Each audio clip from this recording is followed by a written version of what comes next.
Lahore صحافتی community کو ایک plate form پر یکجا کرنے اور فیلڈ میں درپیش مشکلات کو مد نظر رکھتے ہوئے لاہور میں ایک تنظیم کا وجود عمل میں لایا گیا، جس کی تنظیم سازی کے لیے باقاعدہ ایک تقریب کا انعقاد کیا گیا۔ تقریب کا آغاز کلام پاک سے کیا گیا۔ تقریب میں مختلف قومی اخبارات چینلز کے سینئر رپورٹر نے بھرپور شرکت کی۔ شرکت کرنے والے ممبران میں مرزا ندیم بیگ، عثمان چودھری، عمیر جٹ، جہانگیر حیات، امجد ہاشمی، کاشف بٹ، محمد شہزاد، جمال احمد، ذیشان بٹ، محمد احمد، عاصم راجہ، شیخ جعفر، فراز ادیم، مرزا مقبول بیگ، کاشف سندھو، مرزا فرق بیگ، شراز خان، آصف مغل، ملک کبیر، عثمان بٹ، عمران خان، مرزا ندیم بیگ، رائل نیوز، عثمان خان، احسن جٹ، سلمان شاہ، وسیم، میاں نصیر شامل تھے۔ تنظیم سازی کے ساتھ ساتھ اہدران کو بھی باہمی مشورے کے بعد منتخب کیا گیا، جس میں چودھری شباز رائی کو سرپرست اعلیٰ منتخب کیا گیا، جبکہ چیئرمین کی سیٹ کے لیے مرزا ندیم بیگ کو منتخب کیا گیا۔ وائس چیئرمین کی سیٹ کے لیے حسنین چودھری کو منتخب کیا گیا۔ صدر کے عہدے پر سینئر کرائم رپورٹر عثمان چودھری کو منتخب کیا گیا۔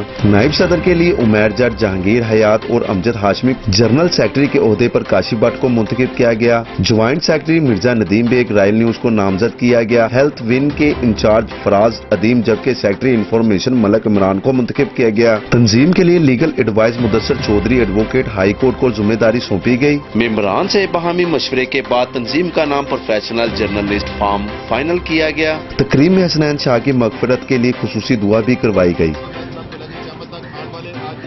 اور اہل ایمان مسلمانوں کی درجہ سارے سوال کرتے ہیں، یا اللہ ساڑھے جڑے فوج شدگان نے یا ساڑھے لوگ مسائل سے مبتلا ہیں، انہوں نے آسانیاں پیدا فرما صلی اللہ تعالیٰ علیہ وسلم۔ کیمرہ مین محمد اکمل کے ساتھ محمد شہزاد شیخ، وقت نیوز لاہور۔